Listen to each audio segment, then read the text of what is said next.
Menopause and menstrual health policy are becoming increasingly important areas of focus in the workplace and public health settings.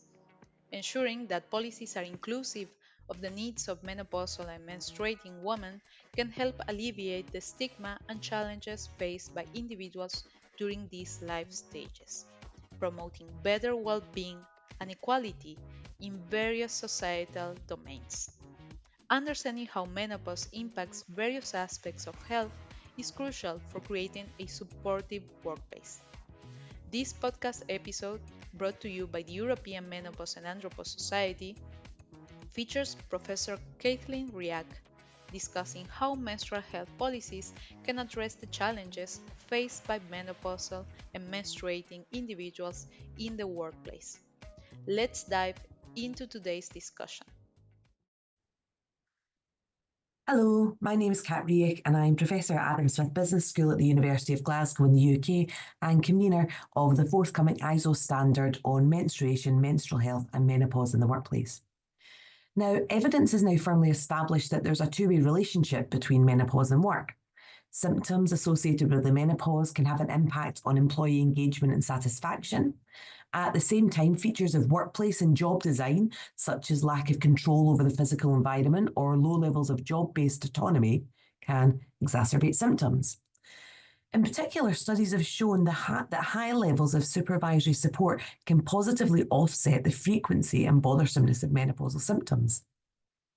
Within organisations, menopause support can be situated as part of a broader suite of practices to encourage gender equality across the life course that sits alongside maternity or menstrual health initiatives, for example. Alternatively, it can be part of a work package that supports mid to later life health and well-being at work that pays attention to, for example, heart disease and other conditions more likely to impact all employees as they grow older. However, features of workplace menopause support usually include four elements. The first element is development of policy and resources. This can be in the form of a specific menopause policy to signal an organisational commitment to being menopause inclusive, but it should also ensure menopause is embedded into the organisation through being cross-referenced into other policies within the workplace, such as being mentioned in flexible working guidance or occupational health and safety protocol.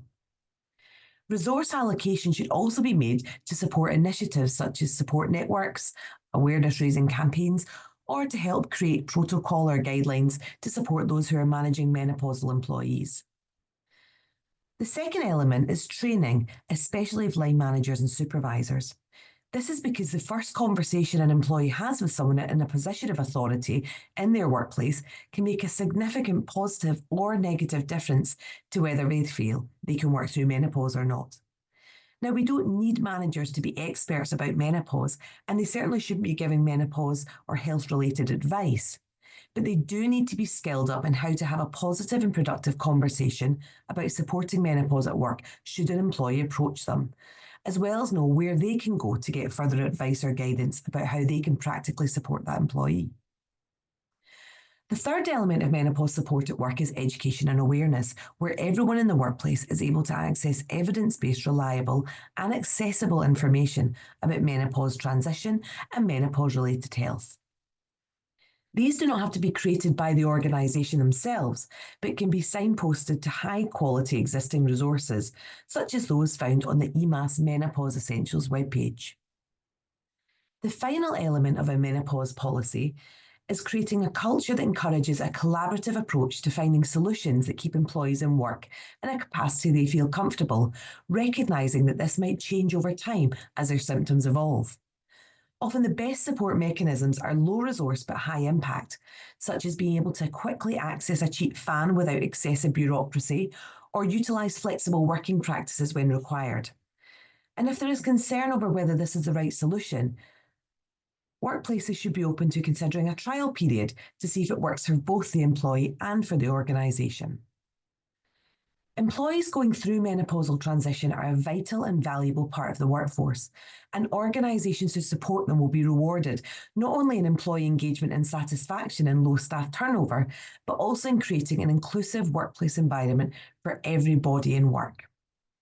For further details, you can read the EMAS Menopause Essentials on menopause in the workplace, available free through through the Menopause EMAS website, or go to the Menopause Information Pack online at www.menopauseatwork.org, or download the current British Standards Institute guidelines on menstruation, menopausal health and menopause.